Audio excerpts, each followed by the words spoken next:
Welcome back, everyone. This is the second half hour, getting some great insight from an expert in the restoration, pride cleaning and restoration. Jim, thank you for joining us again. Jim Seubert. Thank you. Seubert has been doing this for 37 years, and we were just talking about all the different things that can happen when you've got a calamity, or the things that people don't realize that can happen that they didn't take inventory of, or they can't prove now. I'll never forget, this is kind of related, but my stereo equipment got stolen out of my car. And they said, well, normally somebody has all the receipts from this. And I said, hold on. And I did have all the receipts and got that covered. But yeah, if you don't have something that documents that you own something, you pulled it out of there. You talked about some people pull out a rug because it was wet. Now the rug's gone. How do you argue that rug was ever there, right? So, right, exactly. So with that, let's start off. You're talking a little more about this. What are some of the tips that you recommend to a property owner? We talked about two ways you can really look at that. One, before something happens. We'll talk about that first, and then we'll talk about what happens after something happens, a calamity happens. So what are some of the tips you would give somebody before an issue happens? Say, here's some things to do as kind of to make sure you've got everything covered. Right. Well, think about Carol House, because you like nice things. Yeah. People buy nice things for their home.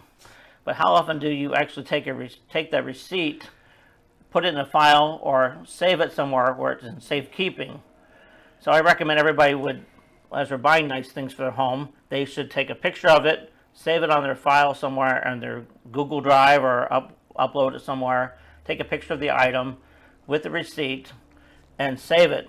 Also, go through their home and their business, whatever you own, and do video walkthrough of everything you own in your house, very, very slowly and carefully documenting what you have. And I would open up your drawers of your jewelry boxes, especially ladies. We have a lot of nice jewelry. Right. Take a picture of it, video it, and describe what you're seeing. Here's my diamond ring that I bought 20 years ago that I paid $10,000 for. That's important to have that information. Or, your expensive baseball card collection you have. Right. Document that you have it and what it may be worth. Anything you can record and have that saved, because in the case of a disaster, which could be a tornado hitting your home, blowing everything away, to a fire that may leave everything in a pile of ash, that you'll have to make this list at some point to your insurance company to get your money from your insurance policy. People don't realize what the details involved.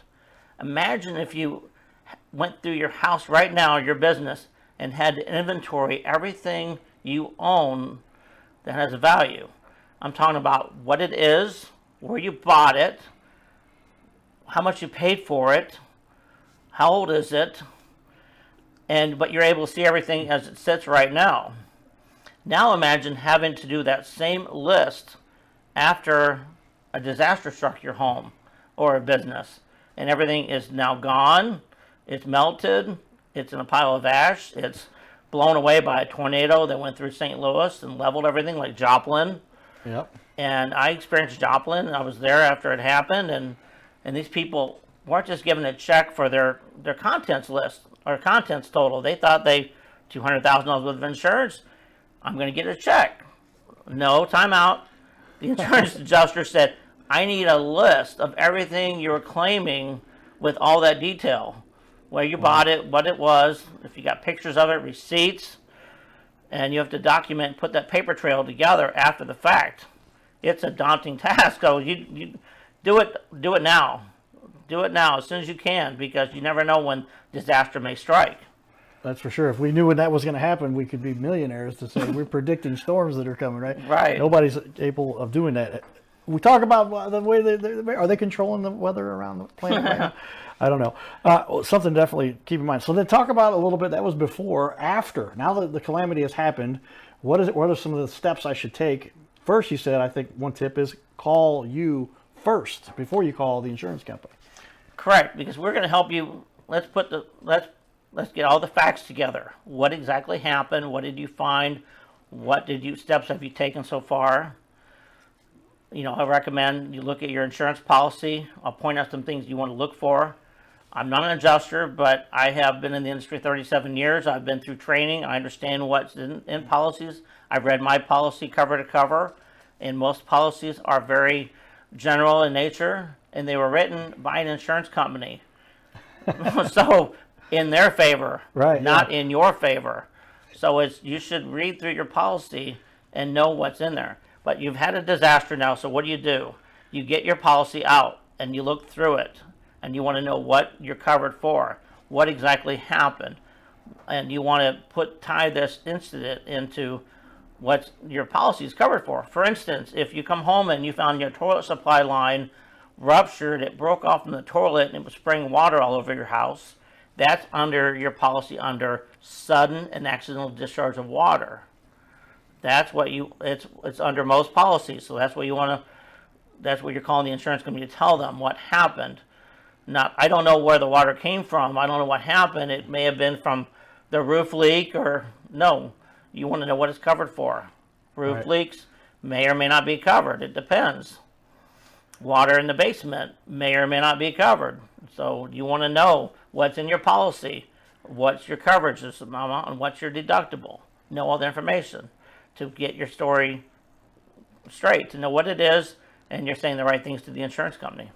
Yeah, all important things to know, because this is something, again, it's going to affect the most valuable asset just about anyone has. So what are you going to do now? You don't want to take this with any kind of less than the attention it deserves. But make sure you've got the right documentation. Make sure you understand your policy correctly. But call the expert first, and that's where you will help somebody free of charge understand what they should be expecting to be covered and how you present that to the insurance company. Exactly.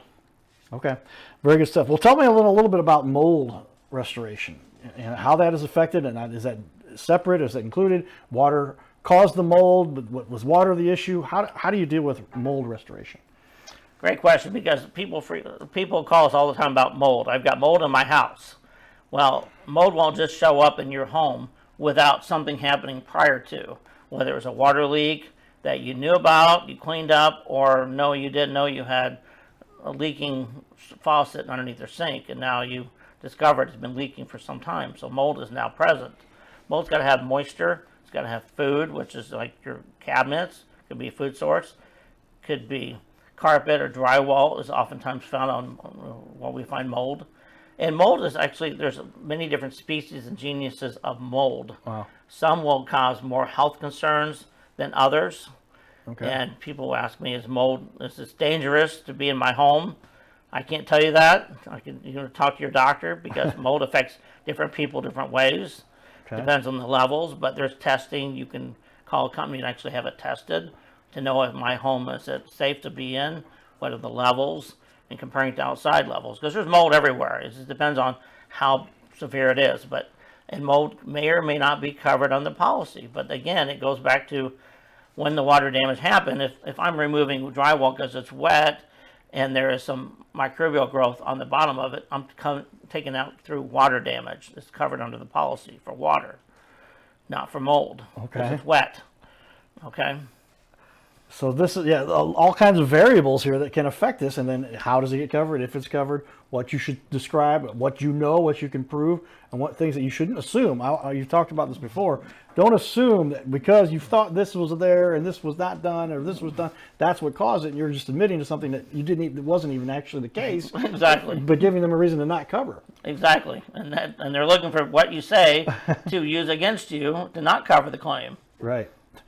Can and will be used against you in a court of law, as they say. Exactly. Exactly. Okay.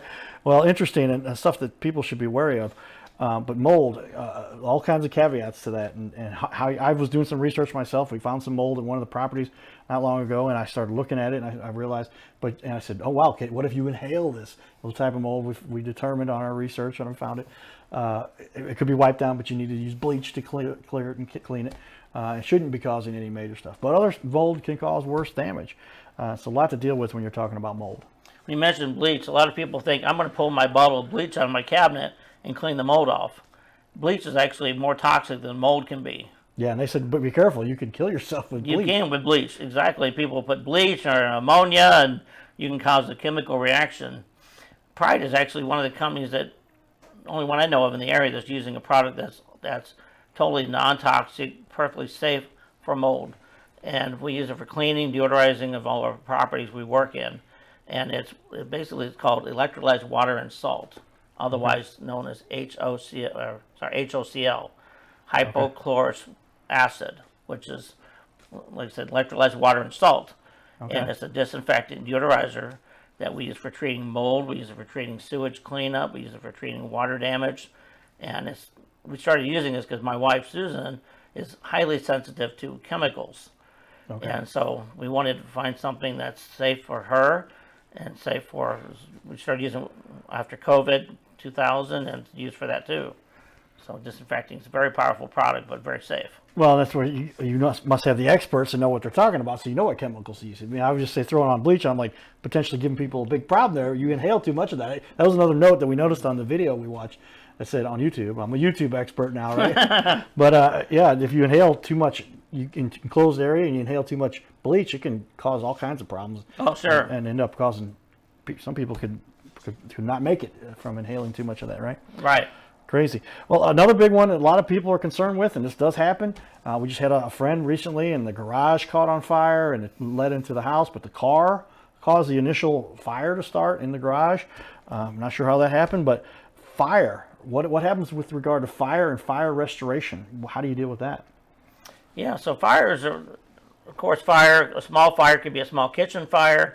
You're referring to like a garage fire and spread throughout the entire home.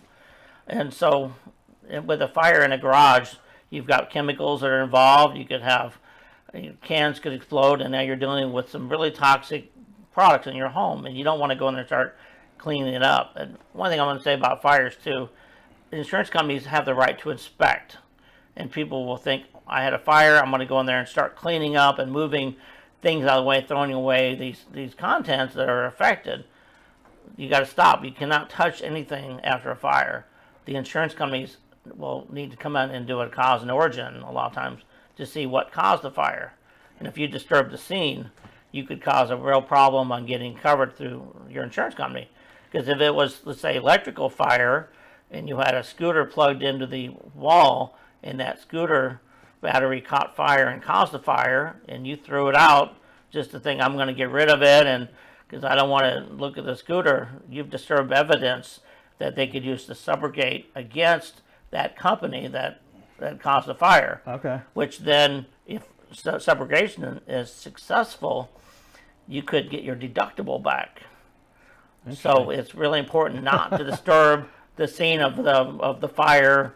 You call us first, and we'll help you walk through and tell you what to do, what not to do. You can hope your insurance company also will tell you that too. So there's certain things you can do after a fire, but you don't touch the scene where it started. But if you have photo albums in the back room that you want to get out, and your wallets, your purses, your computers, and things you need to get out there in the back room, that's not where the fire started, by all means, you can remove those things and get them out of harm's way, especially if your roof is burned off and you've got access now to water getting in from rain and could cause further damage. You want to get those things removed, and you'll call us, and we can help you secure those valuables and help you restore them and clean them, what can be cleaned, and help you with creating that loss list your insurance company will need to process the claim.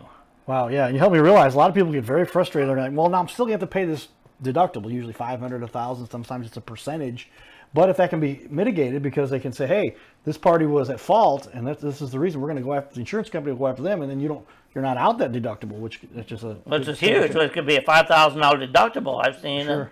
And if you can get that money back, because the fire, of course, wasn't your fault, you plugged in your child's scooter and it caused an electrical fire that burned up your house. So right, and then the chips begin to fall. Then that'll be on the scooter company to say, hey, yeah, that was caused by our power adapter, but the power adapter company is who you signed up, so you guys go get talk to the power adapter company. Exactly. Interesting. Well, tell me, this has all been residential you've talked about. Tell me what you do with regard to commercial. And there's a lot of people out there that are going, big jobs happen with commercial, and there's a lot of money at stake there. And when a business is down and operating expenses and when days of out of business, those are all things that are taken into account when there's a corporate claim, I would imagine. Talk to me about how you help corporations, commercial, I should say. Yeah, so we've done several commercial projects, some of them rather large buildings, where we've had a property that was under construction recently, and they had a 6-inch water main break. That's just 6 inches. Wow, and yeah. it was on the 3rd floor, and it blew apart when nobody was in the building. Yeah. and it damaged 65 brand new apartments that had just been built. Holy cow. And so they needed a company that could get out there, respond quickly, and we were able to go in there and had 60 people in there working around the clock in 2 different shifts to help them dry out, get equipment in there, and we've got resources and teams from other places outside of St. Louis that we can bring in, so we can handle any size job from small apartment basement rooms to large commercial complexes. We've worked at hospitals that have major flooding.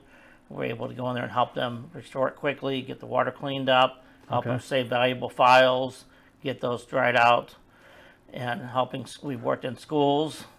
You know, schools have to get a quick turnaround when they have a pipe break and they can't displace the students. So we've done a lot of schools in the area.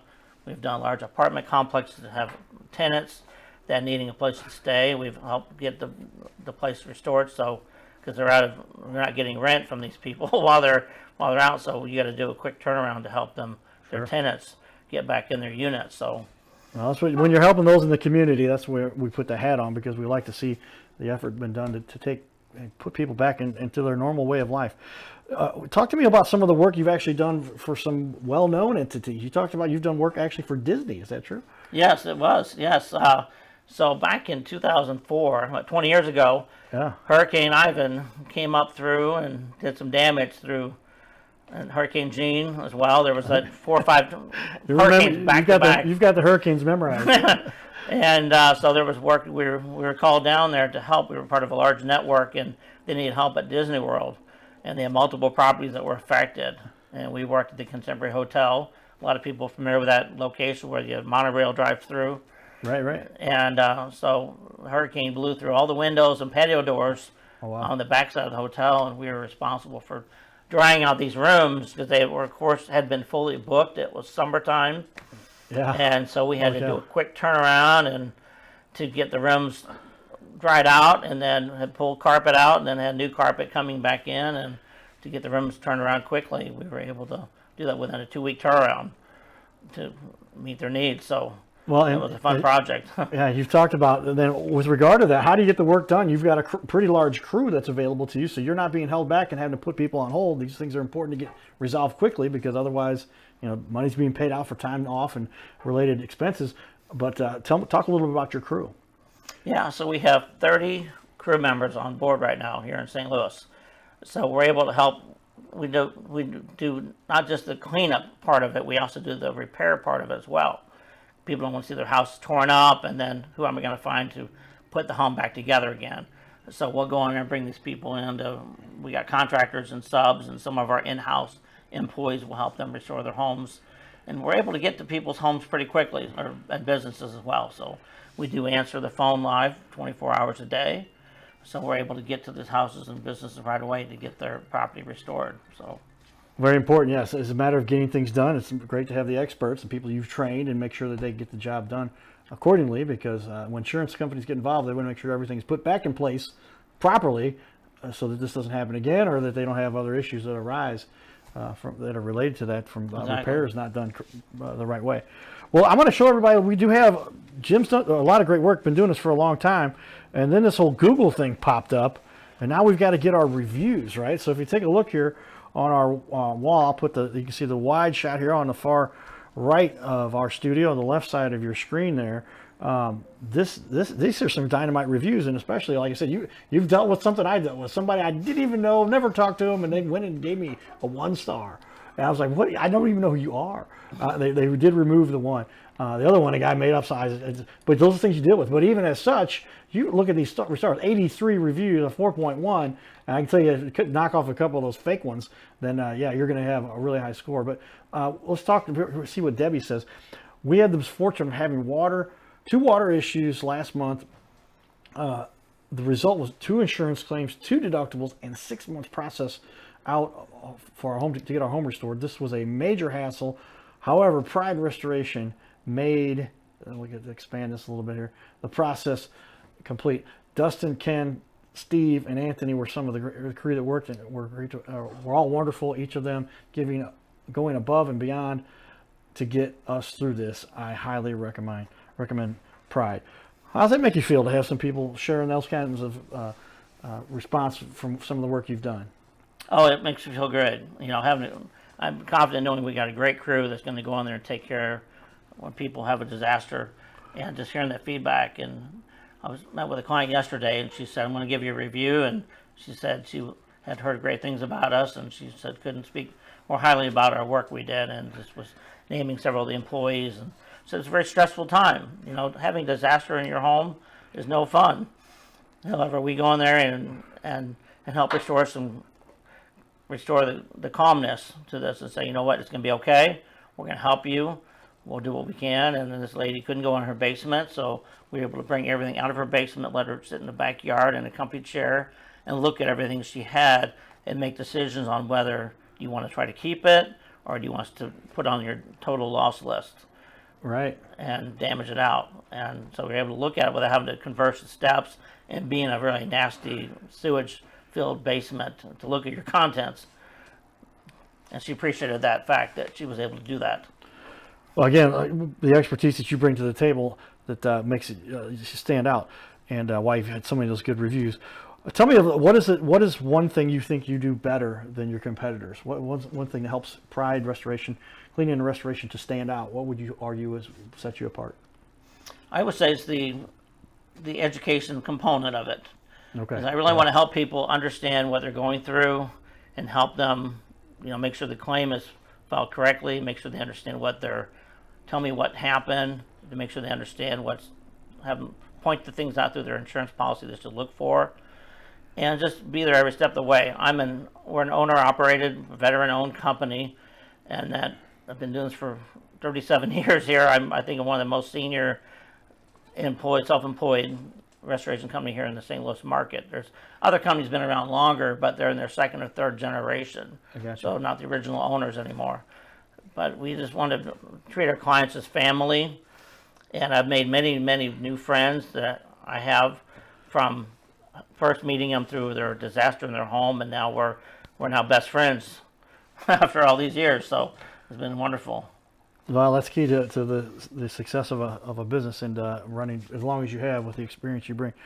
Tell me, what is it? We kind of covered this a little bit in the first show, but if you want to reiterate, what's one of the biggest mistakes that somebody makes when they're going through an instance like this and they've got a restoration necessary? What is a constant mistake you see consumers make, homeowners make? I think that's a good question. A lot of people will make the mistake of, they come home from work, they start cleaning up the water without doing any kind of documentation, or they assume the water is only in that one general area because that's what they saw first. Right. They don't realize that the toilet may have been leaking, and now it's soaked through the ceramic tile. People think I have a ceramic tile floor in my second level bathroom. Right. And so it's not going to leak through anything. And that's a big mistake because ceramic tile is porous. The grout lines are porous. Right, yeah. Water will soak through. Yep. And you've got multiple layers of floor. Sometimes I've seen people had put vinyl in the bathroom years before, maybe before they even owned the house. And now they own it and they have all this ceramic tile. They think that's all is there.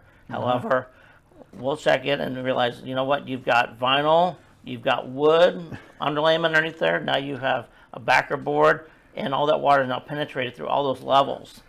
And you have to remove everything because it's not going to dry out, and you're going to have a mold issue down the road, or the floor is going to start cracking and popping. So we're using our tools. We're able to show them this is what it should be as far as the moisture readings of that surface. These are actually your readings now. And if we can dry it, we'll save it and dry it for sure. However, I'm going to make sure we're making the call and saying, I don't want you to have mold. Are you okay with mold in your home? And most people are like, no, I don't want mold. That's something I want. Okay. So these are the tips I'm recommending, and just if they trust us, and they do, to handle the job correctly. So we don't want problems down the road. Nobody does. So let's take care of it now, today, and not. So I say people doing the work themselves is I think people think they can handle it themselves, and they may, but most people I find don't have our tools and equipment that we have. Right. They're able to find that hidden water damage that's playing hide and seek in their property. Yeah, that we're smart able to find. versus dumb water you talked about. Exactly. Okay, I'm taking notes here, everybody. Take notes also because, especially when it comes to mold, and I've seen mold. I've dealt with mold at a couple places where I've been, and it's something that's not any fun. So water will get there. Fire damage, pretty straightforward. You know what it's caused. Wind, tornadoes, those kinds of things. But when you've got water and it causes mold, there's big problems there. You better really dig in and make sure you address it properly so that it does get covered by the insurance company as well. True.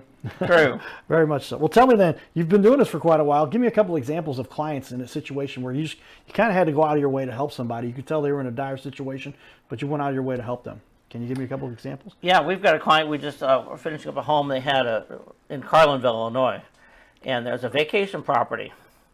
So they're not home they don't live there. They just go there for vacations, a little getaway, and they had a water line that had leaked from their dishwasher. And nobody had been in the home. They found it, and they were really unsure what to do. They had called another restoration contractor who said, no, you shouldn't do this, you shouldn't do that. And I think gave them some bad advice. And we went over and looked at the home and looked over the situation. We called their insurance company, told them exactly what we saw, the damages, and it was all going to be covered through insurance. And just held their hand through the process because they're really scared about, is this going to be out of my pocket? Because it was a $40,000 mitigation just for us to go in there and take out everything that was wet in the home, which was pretty much everything from down to the drywall, down to the flooring, down to the cabinets, down to the 2x4 stud in this home. But we've gone through, met with the insurance company, talked to them, spoke to them, and everything is going to be paid for through their insurance, including putting everything back in place.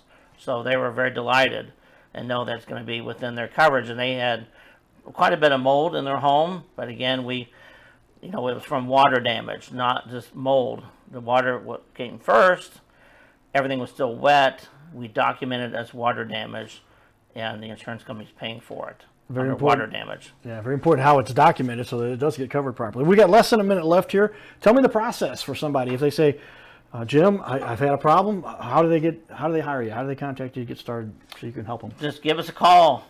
And at that appointment, we'll come out and take a look at it. And we do work 24/7. So if it's an emergency, you need us to come out. You just got home from work, 6 o'clock at night, call us. We'll come out. If you want us to come out in the morning, we'll come out in the morning. If you call us on Sunday morning and you found a problem, call us. Just call us and we'll talk to you. I've had people send us pictures of the situation, and I'll give you some helpful tips on the phone if I can of what's going on, how you should proceed before. If we can't get there right away, or you're not available, or you're out of town and your neighbor found the problem, we want to be there to help you 24/7. All right, get a hold of my friend Jim here, Pride Restoration, priderestoration.com. You're watching the Your Little Castle Show. Giddy up.